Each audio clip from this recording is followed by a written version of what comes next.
I don't even think we mentioned Stardew. This may be the first episode we don't talk about Stardew. What? I know, that's right? That's the whole reason I followed you. What? I know. Season 2, man. Everything changes on season 2.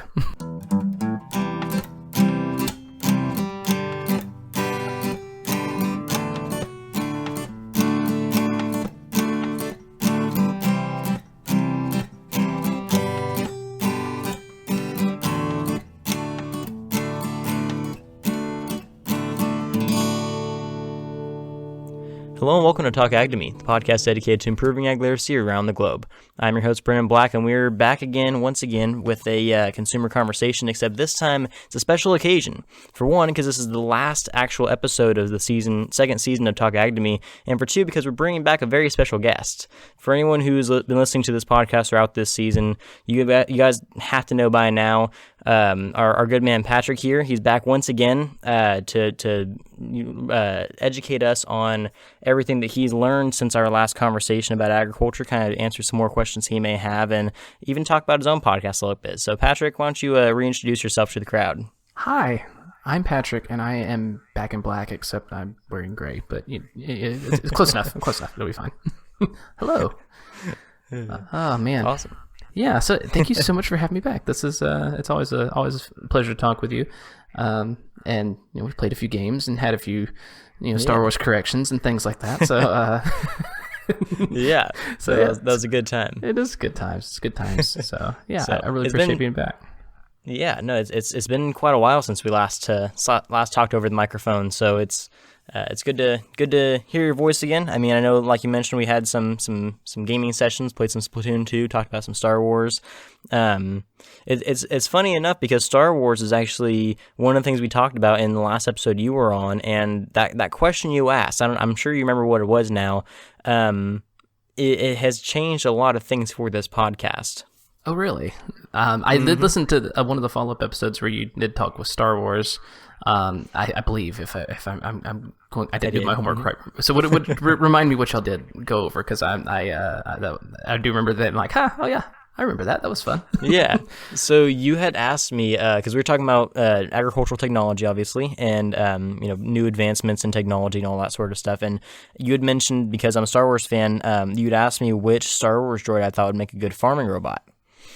Have you changed your mind on that? Because I feel like, I still feel like the C-3PO would be a good all-arounder. No, I actually have solidified my thoughts on R2-D2. No, I think you're right on that. R2 would be a very good. Whenever you said it, I was like, that would. He's absolutely right. You could pilot so much machinery with R2, so that's good. Right. And it actually influenced me to want to create some merch based around. I don't know if I told you about this yet. No. I had this idea for a T-shirt I wanted to do based off of that conversation alone. Nice. Just imagine, how an R2-D2 sits in a ship, like in Luke's X-Wing. He has like the little astromech slot that he just kind of slides into. Mm-hmm. Yeah. So imagine a tractor, but it has one of those slots on the nose, and there's nobody in the cab. It's just R2-D2 sitting in the nose, controlling the tractor through that. Dude, when you said R2, that is exactly the picture that I had in my mind. Like, it's just sitting in R2 and various pieces of machinery like that, the big tractors and combines and whatever. I'm like, no, that's exactly what would be perfect, yeah. Yep. So I want to make a T-shirt with that on it. That sounds awesome. That sounds cool. And to incorporate your C-3PO-ness, I wanted to have a field, like maybe like he's, R2's driving away in the tractor, C-3PO's off in the corner with his hands on his head, and he's stressed out as always. Excellent. That's perfect. That sounds fantastic. I want to know whenever this goes on sale, because I will probably grab one. Awesome. Yeah, no, I was thinking because we talked about how C-3PO would be like a good manager droid, because he's, like you mentioned, he's the translator, but he's also the one that does a lot of the logistics work. Like he could have like a clipboard in his hand, and he's his hands are on his head, and R2's just driving away in the tractor. Yeah, because R2 is a free spirit, and C-3PO is he sweats the small stuff very much. Right. Yes. No. Exactly. So I thought that'd be kind of a fitting T-shirt, and it kind of perfectly reflects our conversation. Well, I am honored. That is fantastic. But that one question has done a lot for this podcast, surprisingly, which I mean, it's a very simple question. It was kind of, like an off the cuff kind of question, but I decided to take that question and that conversation and go to online Star Wars communities, other podcasting communities, all kinds of different online platforms, and bring that question to them. And you'd be surprised the responses I got. Actually, that episode I did on Star Wars was kind of, because of that question. I'd asked it and somebody was like, hey, I want to be on your podcast to talk about this in depth, and that's what we did. That's fantastic. I didn't catch that, though. I would love to hear some of the dedicated stuff, that like those merging of very cool fields, otherwise unrelated, Star Wars and agriculture. I'm like, that sounds really cool. I would dig the heck out of that. Right, yeah. So it was awesome. I mean, I want to get some more episodes like that kind of content out, where we cross over different things that don't seem to fit together. And we've done that a little bit. I mean, I did some episodes on agriculture on Mars, and we talked about The Martian, the movie The Martian, about Matt Damon raising potatoes on Mars, all that kind of stuff. Oh yeah, good stuff. Yeah, so I've been kind of, on a trend of, combining unlike things to make them interesting for listeners, and that was kind of my big inspiration from that was, our conversation. I was like, if one person asked me about Star Wars and agriculture, I wonder what other people would think about it. And so that was kind of a big moment. So I'd like to thank you for your inspiration. Oh, well, I'm glad to is it the correct term to be your muse? Is that how that works? I think that's the right word. Yeah, I think so. Well, yeah, that's great. I'm glad that worked. Yeah, no, I am too. It was definitely, I mean, our conversation was fun, but, the things that spawned from it were just, unbelievable. I mean, I had conversations about agriculture and video games. We talked about Minecraft on an episode. We were talking about, all kinds of stuff. So it was a good time. Fantastic. Well, hey, I'll keep an eye out for the royalty check, consulting fee, Right. No, it's fantastic, dude. I'm really glad that inspiration, when it hits, is so much fun. It's like, oh, that's an idea, and then it just hits and builds and just comes out of seemingly nothing, So those are always fun. Yeah, no, it was definitely a lot of, and I didn't expect anything to come from that episode, but that episode was, kind of one of the foundational episodes in me even trying to talk to, consumers about agriculture and to get their minds going about it. So that gave me a lot of ideas on, how those conversations could work. So you kind of were a good, for lack of a better word, lab rat for that kind of stuff. I'm honored. No, that's great. I'm glad to have been of assistance. It was a fun conversation. Both of them were. Yeah, no, for sure. So that kind of brings the question forward. So since that conversation, have you learned anything else about agriculture? Has your perspective been changed at all? Like, do you go to the grocery store and see things and think of that conversation at all? Like, how has that conversation adjusted your perspective on agriculture? Well, I guess I'm going to pivot that question a little bit because, well, I'm boring. I don't do a whole lot of grocery shopping. My wife does the lion's share of that, and then, store pickups and everything in the age of 2020. There's far less grocery shopping than even we used to do before. But I think where I've considered differently, I haven't listened to all of your episodes yet for the season, but I listened to a couple. But I also listened to one that you guested on, the Geekology podcast, I think, a few months back. Oh, yeah. Yeah, I listened to that, and I think you talked about The Martian, and you ended up talking about a few different, agriculture and different geeky type fandoms, like Star Wars and that kind of stuff. And it was very fun to hear those conversations and how agriculture played big parts in plots of movies and things like that. And that had me thinking, like, that's actually pretty interesting. It's something I'd want to keep my eyes open for more whenever I'm watching media. It's like, okay, how does agriculture play into this thing that they're doing or whatever? I don't watch a whole lot of movies right now. I'm actually working my way through Mulan that just came through on Disney Plus, and so I watched probably the first 30 or 45 minutes. So now that I'm thinking about this again fresh, I'm going to be keeping my eyes open on the food and whatnot, because she just got to the military base, and so I'm sure that they got to feed those soldiers. So I'd be interested to see how that plays out, and like, okay, where are they keeping their food? Where did that come from?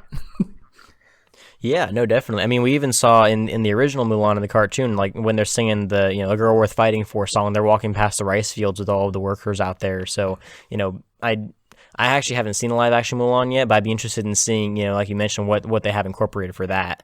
Yeah. But it's funny you bring up the Geekology conversation, because that was actually one that was another kind of big, milestone for Talk Academy in terms of how I was learning how to have these conversations and make them interesting for people to listen to.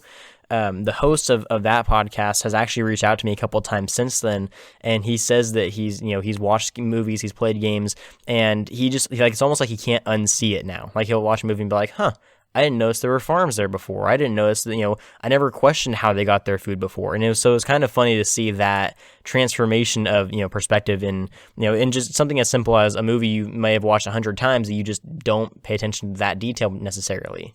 So I thought that was kind of fun that, that conversation even happened. I'm glad that people were actually able to catch that one. I'm not sure if you just listen to that podcast anyway, or if you saw it on, when I posted their shout out or what, but I thought that was a fun conversation. Actually, my co-host brought it to my attention. She saw it on your social, I think. She's like, "Hey, did you see this?" I'm like, "Oh, I did not." So, but I listened from there. So you could thank Becky. Awesome. Well, yeah, I appreciate Becky throwing on my stuff. Absolutely, absolutely. So actually, that reminds me. So I don't know how much you want to talk about it now, but you actually did announce a new development for your podcast to me recently. Would you like to talk about that a little bit? Yes, that'd be fantastic. I appreciate it. We actually we did unintentionally, but just kind of did all this 2020 stuff. We recorded 3 episodes we weren't intending to do seasons, and we just did 3 episodes, and it just kind of fell apart. Just with all kinds of stuff throughout the year, we tried to record a handful of times and it didn't work. And so we finished an episode. We actually recorded at the beginning of November. It's mostly fully edited. She's doing a final listen through right now, but that should be coming out. I'm not sure when this episode will come out, but potentially not far off from when this episode comes out. Just be a little catch-up episode, not unlike what we're doing now. We kind of call it a let's catch up on Mike type conversation. But we have a few things in the works, hoping to get a handful of episodes recorded relatively quickly. We'll see how that works out, but we have some plans. So if you like some conversational type stuff, that episode will be 4 when it comes out. Will be a good place to hop in if anybody's interested. Silly Mundane Things is the name of the podcast. Awesome. Yeah, no, so this episode actually is going to be coming out on the 23rd of December. So if it's out by then I'll be sharing it all around, and I'll be posting about it and all that kind of stuff. So thank you. Yeah, no, my pleasure. I mean, anyone who's listening to this podcast has heard that name plenty of times. I bring up the podcast all the time. But it's it's definitely a very enjoyable one. I mean, it is short because there's only 3 episodes out right now, but with the new episode out, I'm definitely going to be listening to that as soon as it comes out, because I've enjoyed the last 3, despite my my quarrels about your Star Wars knowledge. Fair enough. I don't think Star Wars comes up at all, or very little. So at least on this episode, I don't think so. I don't even think we mentioned Stardew. This may be the first episode we don't talk about Stardew. What? I know, that's right? the whole reason I followed you. What? That's I know. Season 2, man. Everything changes on season 2. That is unforgivable. We still have the whole Stardew episode recorded, so that one will probably come out. Excellent. A couple weeks after this one. We'll see. Excellent. I'm actually in the process of trying to get a hold of the creator of Stardew, Eric Barone, for an episode. I think that'd be a lot of fun. I would very much like to just sit on that call and not say anything. No, I'm kidding. That's fantastic, though. That's really cool. Have you actually? He's pretty responsive on Twitter, from my understanding. Has he been kind of some back and forth there? See, I've reached out to him and he hasn't gotten back to me on Twitter yet. So I'm not sure if I'm just, if I am not saying the right things, or if I'm not tagging the right account, or what. But I'm tagging Concerned Ape and I haven't gotten anything yet. So okay. I went on Reddit and asked them, and they all said that he responds on Twitter. So I don't know. Maybe he's just not. Maybe he's being quiet right now, or maybe he just doesn't like me. I don't know.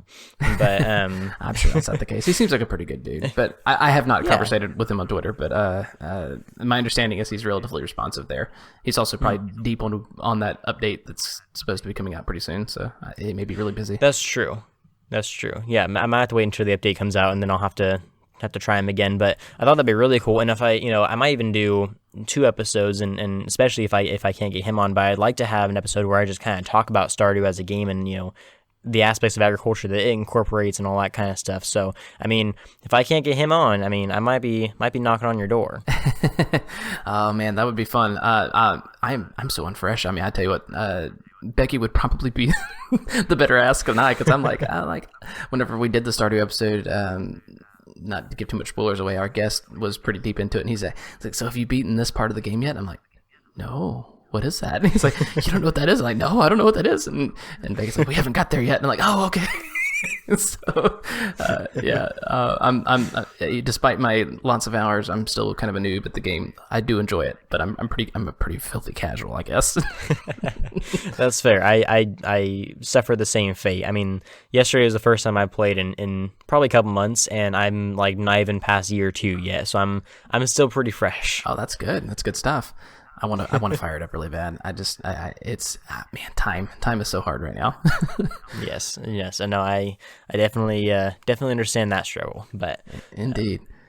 And also, I didn't mean to say no. I wasn't trying to say no. I'd totally come on and have a chat about Stardew. So I don't want to. Yeah, no, for sure. Okay. We'll have a noob chat, and we'll just annoy everyone who's ever played the game.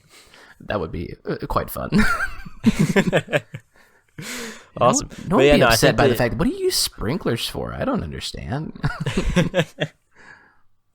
So I just put down my 40th second level sprinkler. You know, that's the highest level they go, right? Like, you know, that's you can only ever use iron sprinklers. Like, that's just, you know, that's the best it gets. And then get this, I pissed off the mayor for the 4th time today.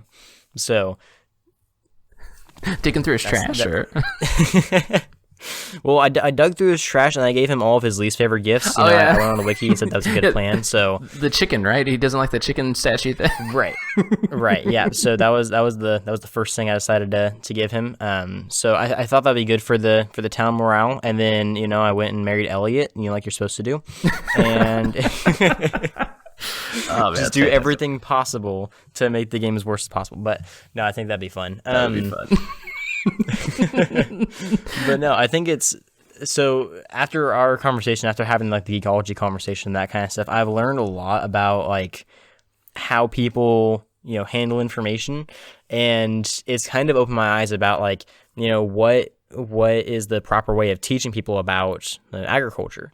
Like, because the best thing about Stardew Valley is that, you know, I always talk about like, yeah, you're on a farm and you're raising crops, but it's not super accurate to agriculture, because I mean, you have livestock, but you don't get meat from them. You get milk and truffle oil and, you know, wool and eggs, but you get everything but meat from them. And your crops grow in like 14 days. And that's like the most. Like, some of them grow in like 7 days. So it's not like the agriculture part is what is really accurate. The accurate part of Stardew Valley, and we might have talked about this before, is how little you can get done in a day. Yeah, 100%. There's never enough time, even with pauses and that kind of stuff. It's like, the day's already gone, or I'm so tired I can't get down to the mine, which is also accurate. Yeah, and that's the part that I always talk about. And I think I might mention that on the Geekology episode, is that, you know, agriculture is all about allocating as much time and energy as you can to the resources you have to get done first, and then doing the rest of it. Like, you know, when you wake up in the morning, you go down, you feed your animals, you collect all your stuff, you put it in the processors. That way you're making eggs, or you're making mayonnaise, or you're making cheese, and then you go off and do your stuff.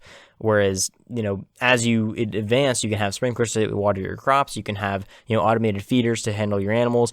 And even then, you can have workers hired. Even then, you still don't have enough time to do the stuff you want to do, because you have to fish, you have to mine, you have to go make relationships, you have to go get stuff ready for the next festival. Like, there's always something else going on. And that was kind of the point I was trying to get across with that episode, was that, you know, no matter how much you're doing in agriculture, because people always like to say that like automated agriculture is because farmers are lazy. No, it's because farmers have so much to do, they cannot afford to not have automation.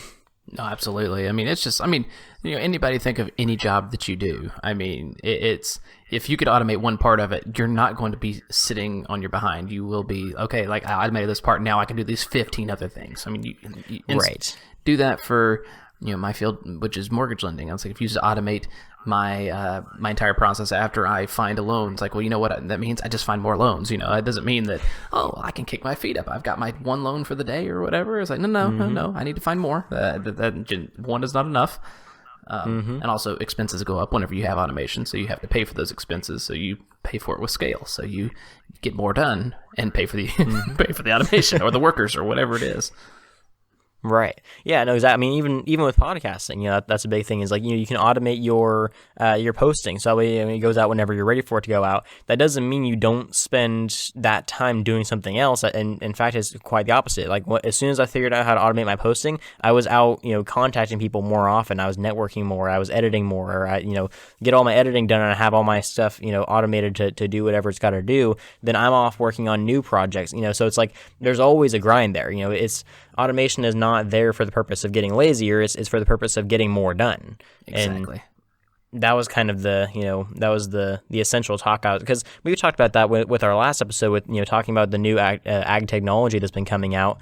A lot of that technology, like the artificially intelligent robots and the the drones and the automatic milkers, all that kind of stuff. That's not so farmers have less to do. It's so they can get more of what they couldn't do done. Or they can fit more production into their facility, or whatever the case may be. They don't stop. They just do different stuff. Or they scale things up and they like add acreage so they can have more. So, it's like if I can handle by myself with my bare hands 5 acres of planting, but then I add a tractor, now I can do 10 acres of planting, but I got to cover the cost of the tractor, etc. So you just keep scaling out, because people think about scale, economies of scale, selling millions of a cell phone or whatever. But what people don't often consider is expenses scale too. And so if you give everybody a 50 cent an hour raise, but you have 100,000 employees, well, you just cost yourself, millions for the year. So it's those things scale hugely, expenses and profits. So you got to balance those things. Right, exactly, and that's a big aspect of the food industry that people don't always tend to realize. And I've even had questions like that on episodes. People have asked me like, if this costs so much in the market, why is the farmer still not making money? And they don't understand that there's other factors to why it costs that much. It's not just that the farmer is charging you more. There's middleman prices too. You have the packager, you have the delivery truck, you have the processing plant, you have the inspectors, all that kind of stuff. Plus, like you mentioned, like paying the workers, you have the all of the regulations, and like you have to get costs for inspections and all that kind of stuff. Like there's a lot that goes into that food price raise, and a lot of it isn't even on the farmer, because the farmer doesn't dictate the prices, the market dictates the prices. And that kind of stuff is true, like I mentioned, for any industry. You also have the problem of farmers are working in inexact science. Sometimes crops fail, sometimes you have storms, sometimes you have stuff that happens, recalls, whatever. And when that stuff happens, they have to factor that into their price too. So just because they plant 100 seeds does not mean they yield 100 crops. They yield 75 or whatever. And then sometimes, next time they may only yield 50. But so they have to price to offset their loss, or they go bankrupt. So it's not just a one-to-one. There's extenuating factors. Right. Yeah, no, exactly. And so I think that over time I have grown as a podcaster and as an educator that in a way that I can communicate some of that kind of stuff in ways that gets listeners excited, and instead of just talking, because, you can talk in your comfortable terminology and it get lost on anyone who's listening to you, because not every factor not every term is going to be understandable. So like if I were to talk to you about cattle, I could talk to you about, genetic modification, and that's you might be able to understand that. But if I bring up EPDs, you might not fully understand what I'm talking about, because there's a bridge in terminology there, and so that's kind of what has adapted my conversation style from being more technical and bringing in all kinds of different examples and all that kind of stuff to being more not. I don't mean to say like dumb it down, because that's not what I'm doing, but it's almost like translating it into a comfortable language, whether it be in the context of movies or video games, or even in the context of something that they can understand, like within their own household, like with pets. I mean, like I had like the animal rights discussion with one of my guests, and we talked about pets versus livestock and all that kind of stuff. And so like there's a certain level of when you're trying to teach someone something, there's a certain level of translation that needs to be had as well that isn't always there, and that's where a lot of misconceptions tend to show up. Absolutely. You're talking about sales, by the way, which, kind of my thing. But, I mean, I'm not actually a salesperson. I am kind of, but, anyway. But no, that's what you talk to a person at their level, and you're talking to an audience at their level. So, some people are going to know nothing, and some people are going to know a little bit. Some people are going to know a lot because they did the research. And so you talk to them at their level. If you talk, this is called corn, and we do this. If you're talking to a farmer about that, he's going to like, yeah, okay, I made a mistake. I'm not talking to this guy. Right. But if you're talking to me, just average Joe Blow, you kind of assess, okay, what does he know? Does he know anything? Does he know a little bit? And you kind of meet me at my level, because if you don't, then either I'm going to be totally confused or I'm going to be bored. And so you got to striking that balance is hard. Yeah, no. And that's kind of the problem right now, is that, a lot of people in agriculture, even those that are trying to do what I'm doing, they don't understand where that medium ground is. They're either completely dumbing it down and they're, almost being condescending in a way to their audience without meaning to, or they're talking in their comfortable language in a way that the audience isn't going to care. That's just, like you said, they're either bored or they're confused, or it's something that they just don't understand. So they're just completely turned off by it. Maybe they're trying to listen, but their brain just tunes it out because they don't understand it, or whatever the case may be. I mean, you might remember from the first couple episodes we recorded, I asked very simple questions that almost seemed condescending, but I was trying hard not to make them be that way. Like, where does chocolate milk come from? What's the difference between a cow and a bull? Stuff like that.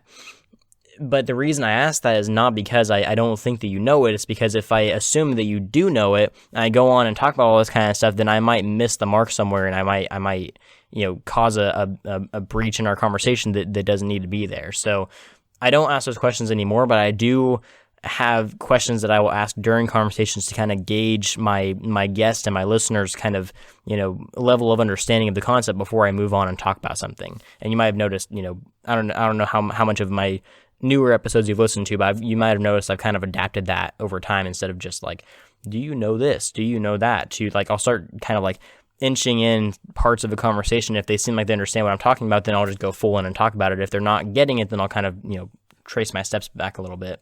Yeah, I think that's a little more natural way of having that conversation, because, you're doing an interview of sorts, but you don't, whenever you're doing an interview of like a job, if I'm thinking of a job interview, if you're doing a job interview, you don't just go in there and say, can you do this job? You kind of like, oh, hey, how's it going? And you ask behavioral questions, and you kind of, you inch in a way that's not that's not obvious, and right. So because you're bringing them in comfortably, and you want them to be able to do something at their, you want them to describe what they can do at their level, and so you're, again, that's your goal, is you're doing it in a more natural way, instead of, so do you know what a bull is?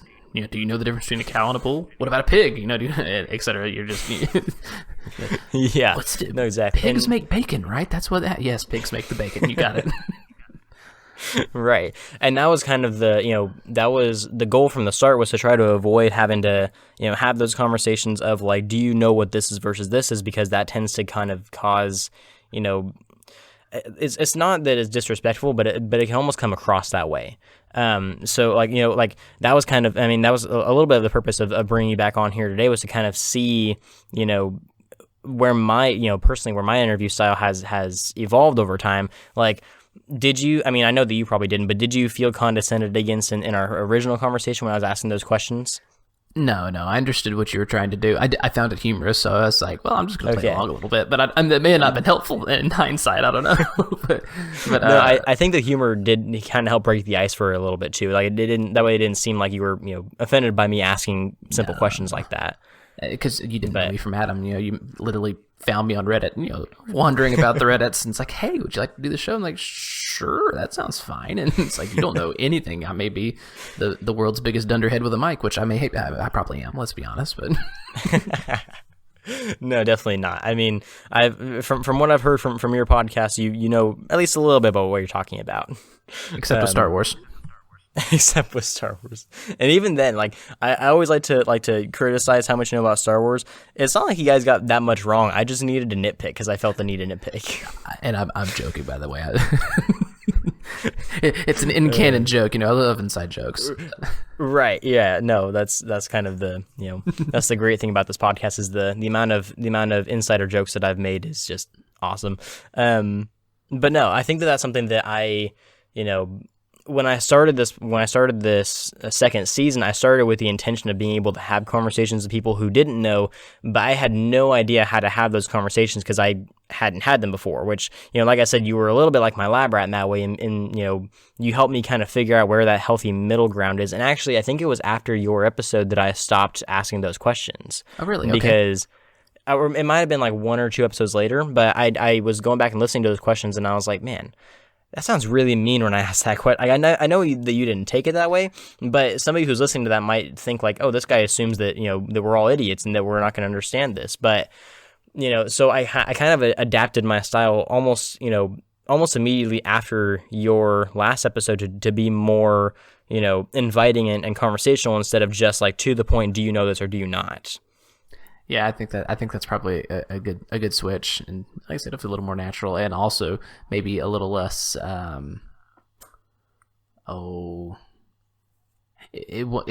the episodes went different ways, it won't start off the same because that makes the first little bits of the episodes kind of start off similar, and then you build off into other interesting areas. So I think that's a good opening to just right. So hey, let's talk. Let's talk about the pig. Do you know a pig? Right. Yeah. No, and I think that it did help out a lot that I was able to have you and some of my earlier guests like Alex on, who were a little bit more, casual with the conversation in a way that, like, you guys broke the ice for me. Like you said, you took my questions almost comedically and turned them into fun talking points instead of just, taking offense to them or just being very, very strict about them. I've had some guests in the past, I'm not going to say who, but I've had some guests in the past that didn't realize that this can be a fun conversation. They thought it was pure education, and they're trying to come in here and be very, very stringent on, keeping things very, very, professional. And I was like, guys, you can loosen up a little bit. Like, if I ask you a question, it's not because I think you're stupid, it's because I'm genuinely trying to gauge where you're at, and I'm trying to get this into a little bit more of a dynamic conversation, and it just doesn't necessarily go that direction. So I think I was a little bit more fortunate to have, like you and Alex and Eric and some of those earlier guys that were able to kind of, give me like a back and forth kind of response with those questions. Well, thank you. It was a fun one to have. So, and also, whenever I don't know what to do, I make a joke. So that's so that works out all right. It's like I don't know do the hand. So let's make a joke. We'll go with that. Yeah, no, that ended up being perfect. So, kind of, transitioning away from the, how I did, my from the critique of my interview style. Did you feel like, leaving that conversation that you actually knew, not obviously you knew more about agriculture than you did going into it, but like, did you feel like you actually learned something, or was it kind of just like that's a fun fact? Yeah, no, I think it surprised me how little people know, like those leading interview questions and the statistics that went along with them. I don't remember the specific questions, but just the sheer insane number of people who don't know where chocolate milk comes from and that kind of stuff. And me being raised around that kind of stuff, I was just kind of like, wait, what? 75% of people think chocolate milk comes from brown cows? Are you kidding me? And that may not be a real number, but but I was that was eye-opening for me. So I'm certainly no expert by any means, but I guess apparently know a little bit more than the average. I don't know. By those numbers, No, that's I'm glad that the at least some of that conversation was like actually beneficial, because like that's always a concern too, is like people come on here and they they talk to me for a little bit, they listen to what I'm saying, and as soon as the microphone turns off, then they just it's out of out of sight, out of mind kind of mentality, and they just completely forget everything they learned. That doesn't necessarily seem to be the case with most of my guests. Most of them have been pretty, like I don't know if you've had the chance to meet or listen to Joanne from the Turtle Stack podcast. No, not yet. No, that sounds interesting though. She's awesome. I'd recommend, if you're looking for guests for your season 2, I would definitely recommend it. And she's always looking for people on her podcast, so she's one worth getting a hold. But I've had her on a couple podcasts now, and from the first conversation to the second, you could tell that she had actually been like thinking about what I had told her in the first, and she had like advanced questions, and she was like she wanted to learn like logistics and stuff like that, and so that was like kind of cool to hear. Was like, oh, somebody actually listened to me, somebody cared about what I had to say. That's always fun. Yeah, indeed. Yeah, but no, so I was curious, and like it's always good to hear people enjoyed the conversation, but did they get anything out of it is kind of the important question there. So Sure. the fact that kind of opened your eyes a little bit was good to hear, which, I mean, being raised around the dairy industry, you were already kind of exposed to some of the stuff I was going to talk about. So I guess that's not really fair. But no, it was still good stuff. I enjoyed, especially the distribution and talking about the supply chain stuff. That was interesting that I didn't know much about on the backside. So that in particular was pretty fun. In addition to facts and figures, because I do like statistics. So. Yeah, kind of. I mean, after getting to know you a little bit more, I've gathered that numbers are kind of your best friend. So, yes, especially like projections and things. I don't like exact numbers. I'm an accountant. I'm a finance person. It's different. Right. I like to have room to make mistakes.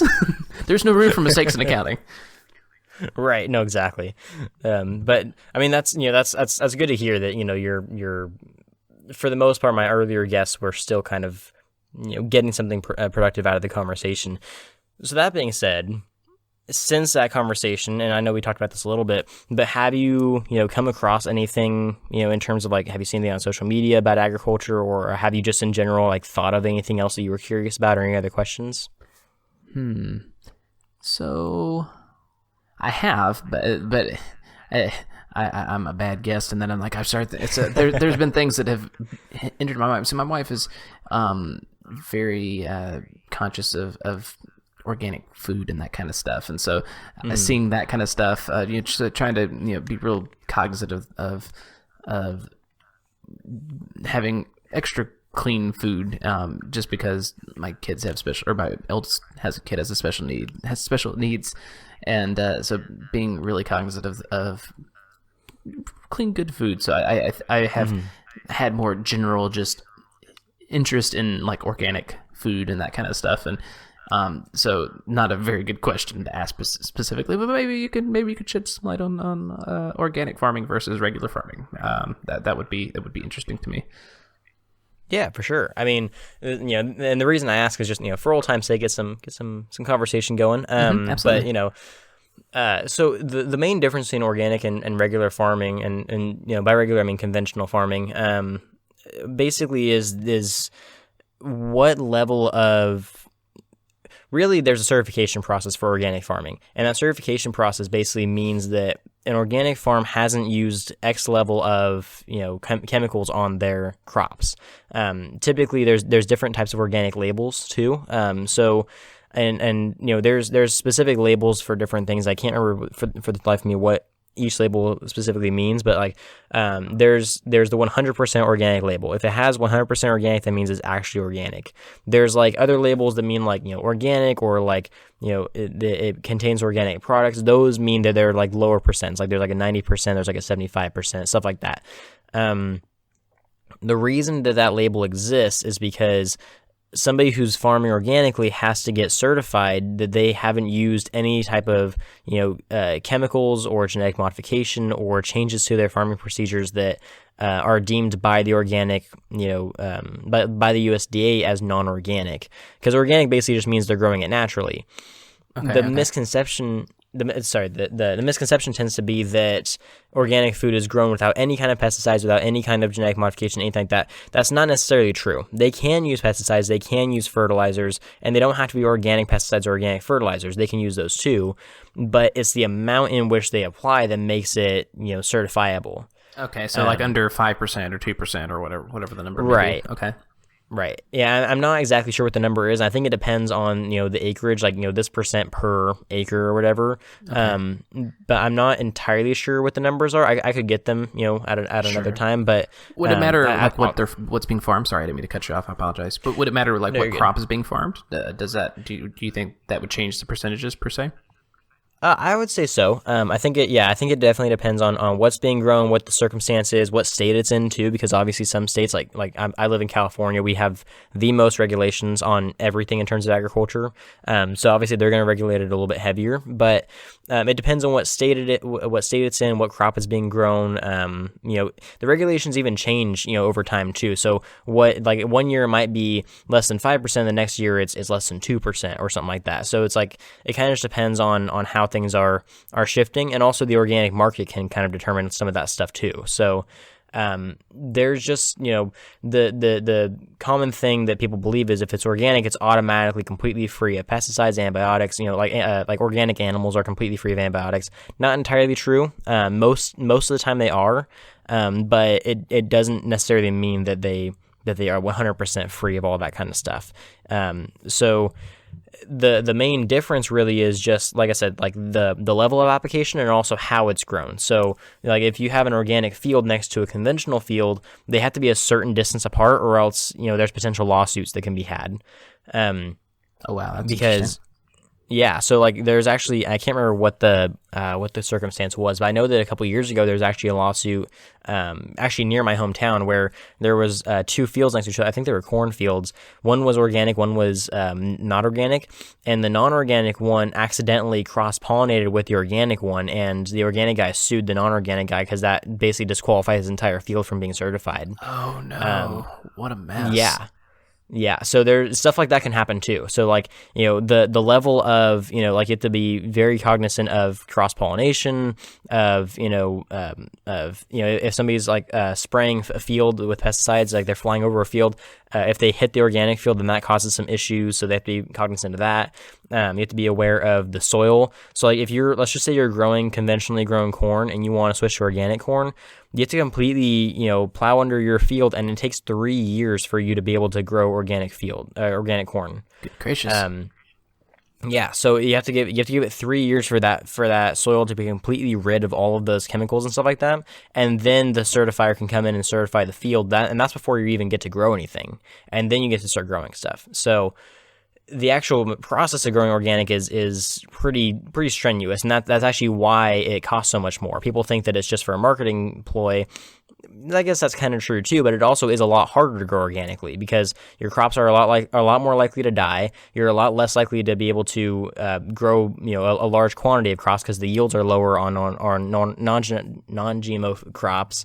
And all that kind of stuff. I mean, like I said, you have to go through the certification process, which costs a lot. You have to go 3 years without growing anything to get that whole certification done. So there's a lot of hoops to jump through, and because of that, that's why the price gets cranked up so much. Some of it is because of the marketing stuff too. It's because people will buy it, so they'll charge it. But really, it is a lot more strenuous for the farmer to have to go through to grow that stuff organically. Yeah, and they need a lot more land to grow the organic stuff. To get a similar yield as a conventional farm. Right. And another big, misconception too is people tend to think that if you're an organic farmer that you just farm organically. That's not really the case. I mean, there's actually a lot of, conventional farmers who have organic fields somewhere else. I knew a dairyman who he raised, organic grass-fed beef, and down the street he had a conventional dairy that was being fed grain, and they're milking and they're using antibiotics. So it's just a matter of, don't just believe that just because it came from an organic farm, then it came from an organic farmer. So does that make sense? Yes.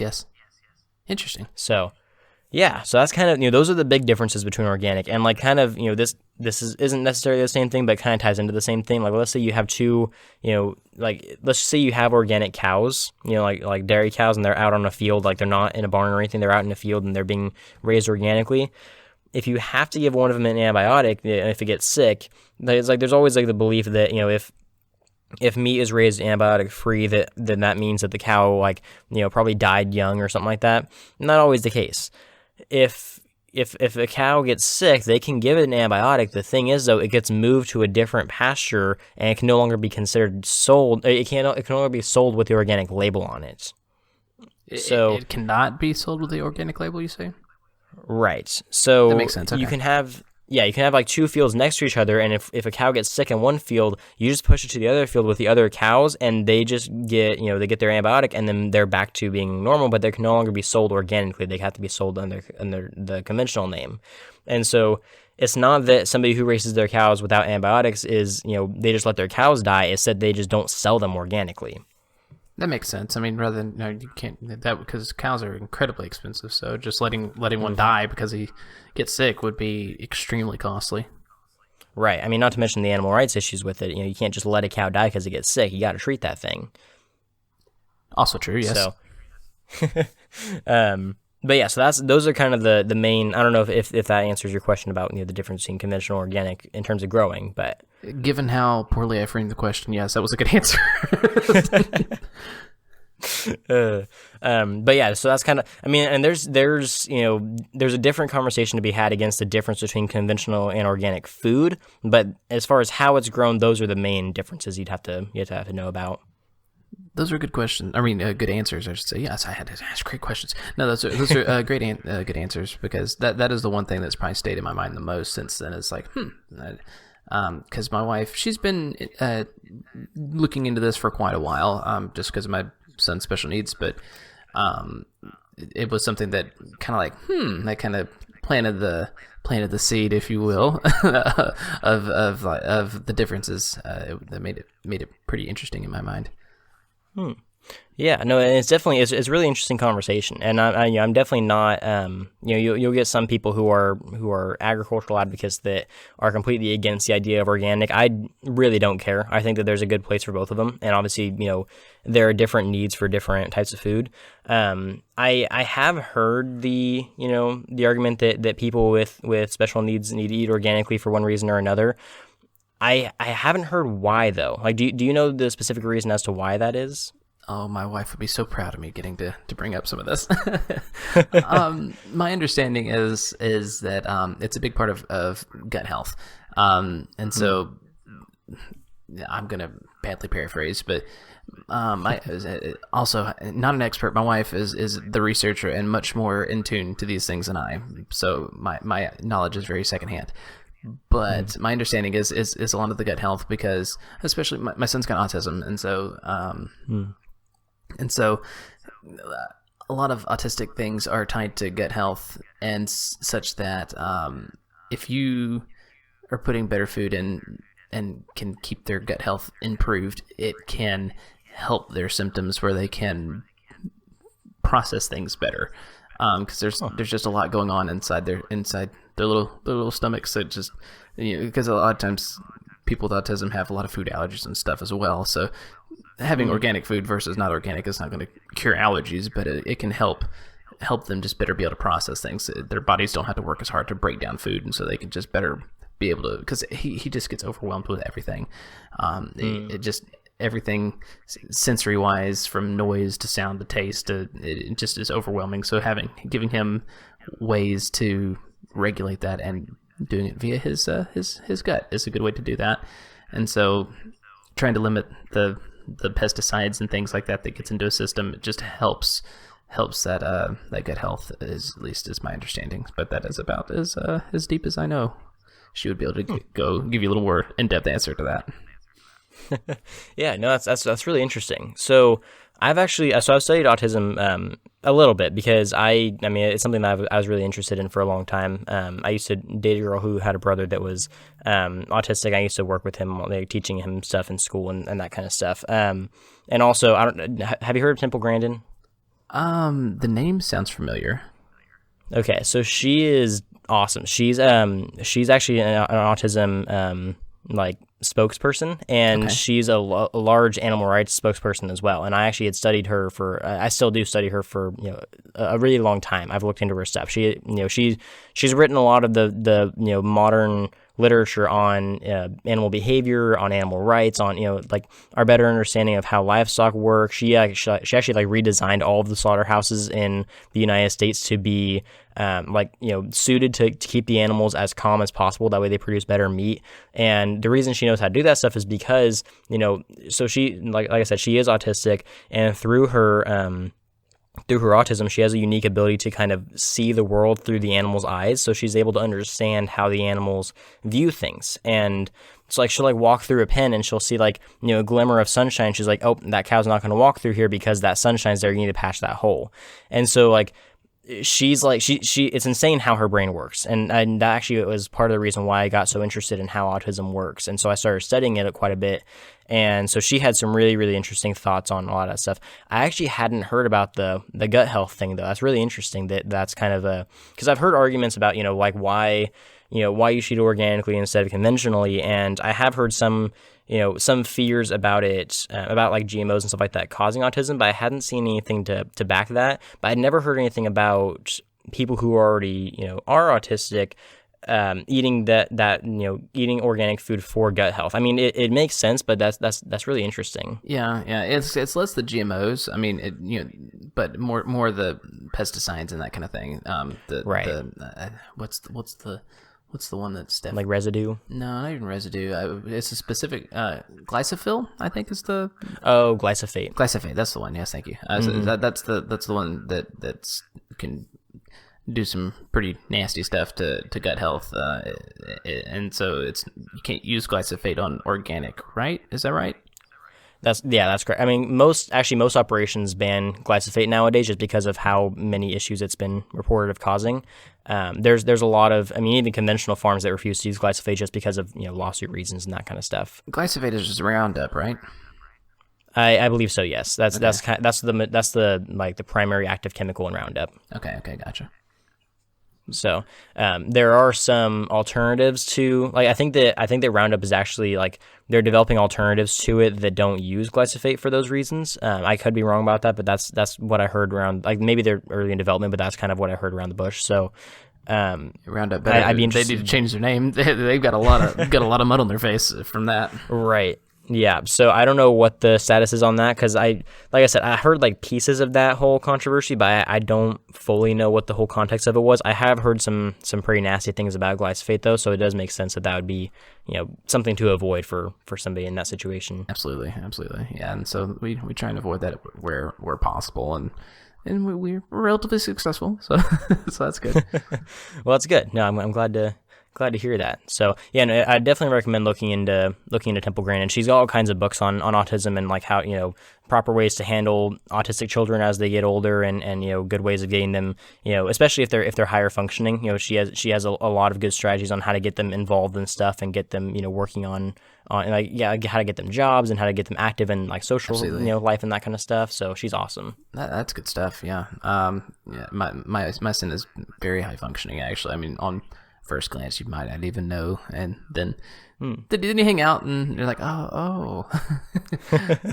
Yeah, no, I've worked with some kids that they're kind of like that, where like you wouldn't be able to guess, and then they just kind of have like little quirks that kind of make you think. So no, that definitely makes sense. But no, that's awesome. So yeah, good stuff.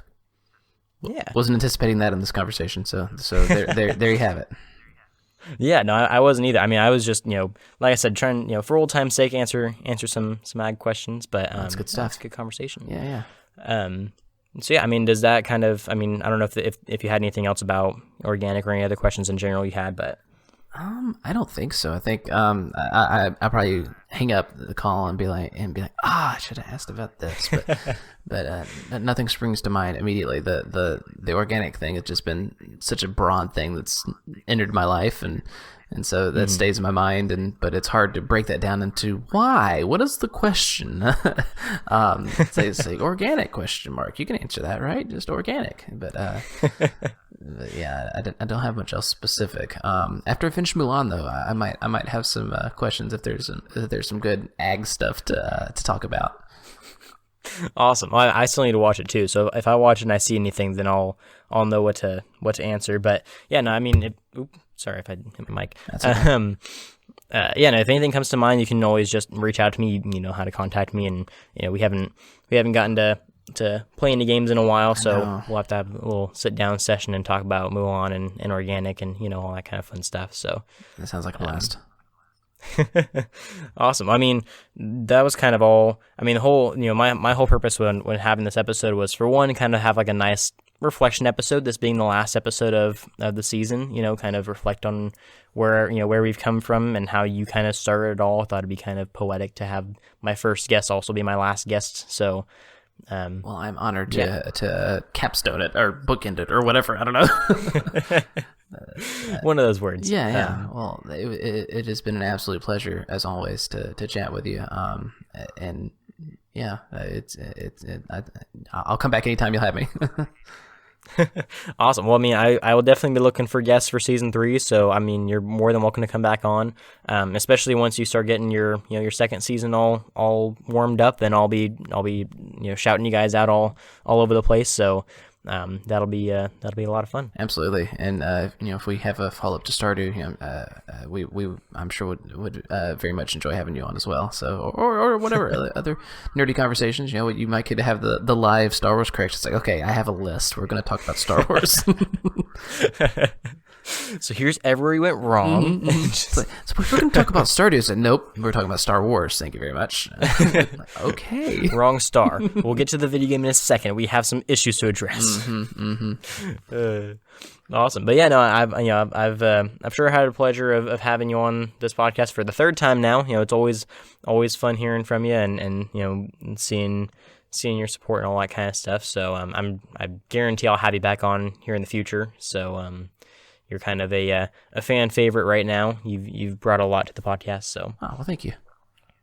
Yeah, so I think that's all I had for you. If you'd like to get the chance to plug all your social media and your second season, all that kind of stuff, feel free to. Okay. I won't rehash everything, but Two Persons Talking Podcast. I host that with my friend Becky in Canada. The name is Silly Mundane Things. It should be available wherever you get your podcasts. I tweet very, very infrequently at Game Guy 2006. You're welcome to follow me there if you like. But otherwise, keep listening to Brendan here. It's been an absolute pleasure being on here again. I enjoyed these conversations. So yeah, it was fun. Awesome. Well, yeah, no, I'm happy to have you on. I'll put your links down in the description so people can go check you out and go give your 3 episodes a listen in preparation for number 4 to come out. I know I'm very excited. It might, like I said, it might even be out by the time this episode airs. So if it is, I'll share it all around. But nice, thank you. Yeah. So yeah, thanks again, Patrick, for coming on. Thanks to all my listeners for tuning in and supporting me throughout this season. I'm looking forward to hearing all of you from season 3, which we'll have a couple weeks before that starts. But yeah, thank all of you so much once again, and don't forget, if you ate today, thank a farmer.